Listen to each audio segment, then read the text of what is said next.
the ingredients of a theory of justice that I think is very powerful, and that is that it's the job of a good political arrangement to provide each and every person with what they need to become capable of living rich and flourishing human lives. Now, of course, he didn't include all the people, but he at least had that idea of supporting human capability.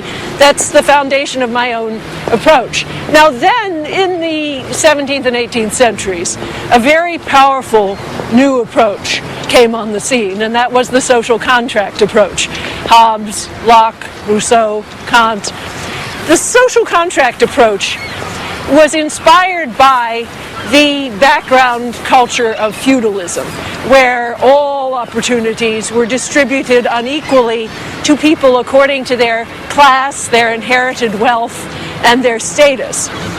And so what these theorists said is, try to imagine human beings stripped of all those inherited advantages, placed in what they called the state of nature, where they had only their natural body and their physical advantages, and try to imagine what kind of arrangements they would actually make.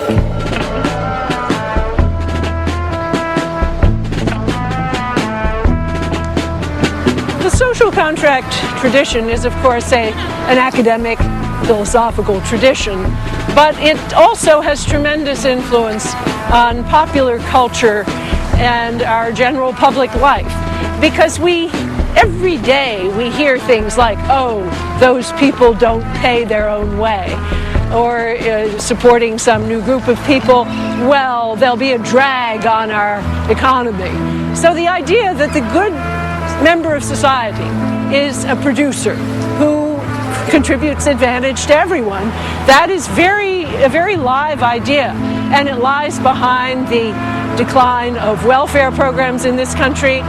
I think it lies behind many Americans' skepticism about Europe, about European social democracy. You hear terms like, oh, the nanny state, as though there was something wrong with the idea of maternal care as a conception of what society actually does. We also see it in another way in images of who the real man is. The real man is sort of like these people in the state of nature. He doesn't deeply need anyone. He isn't bound to anyone by ties of love and compassion.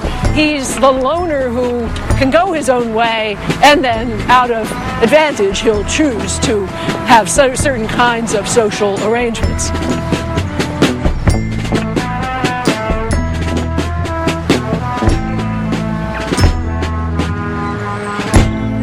Theorists of the social contract made certain assumptions that aren't always true. They assumed that the parties to this contract really are roughly equal in physical and mental power. Now, that was fine when you're thinking about adult men with no disabilities.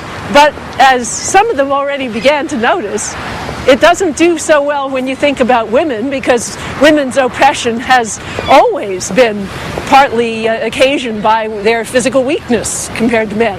And so if you leave out that physical asymmetry, you may be leaving out a problem that a theory of justice will need to fix. But it certainly does not do well when we think about justice for people with serious physical and mental disabilities. And in fact, some of the theorists who noticed that said, well, this is a problem, but we'll just have to solve it later. We'll get the theory first, then we'll work on this problem at some other point. Well, my thought is that this is not a small problem. There are a lot of people with serious physical and mental disabilities, but not only that, but it's all of us when we're little children and as we age. How do you think about justice when you're dealing with bodies that are very, very unequal in their ability and their power? And perhaps even harder, how do you think about it when you're dealing with mental powers that are very, very unequal in their potential? And I think that this is a really serious political problem. We have only just begun to understand how to educate children with disabilities, how to think about their political representation, how to design cities that are open to them. I mean this bridge we walked across. A person in a wheelchair can go over that bridge. But, 50 years ago that would not have been the case. There would have been steps, and that person could not get to see this beautiful lakeshore.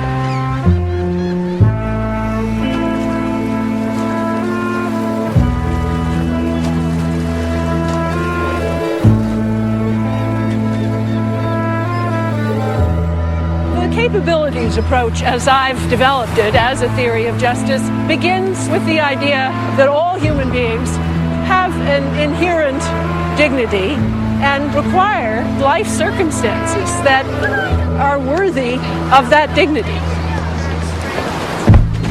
The areas of life that seem to me particularly important when we think about the capabilities are, of course, life is the very most basic one, bodily health, bodily integrity, the development of the senses, imagination, and thought, the development of practical reasoning, the development of affiliations, both more informal in the family and friendship, but also in the political community, the development of the ability to play and have recreational opportunities, the ability to have relationships with other creatures and the world of nature, developing emotional capabilities, because I think a lot of theories leave out the fact that we don't want to have lives that are filled with fear, for example.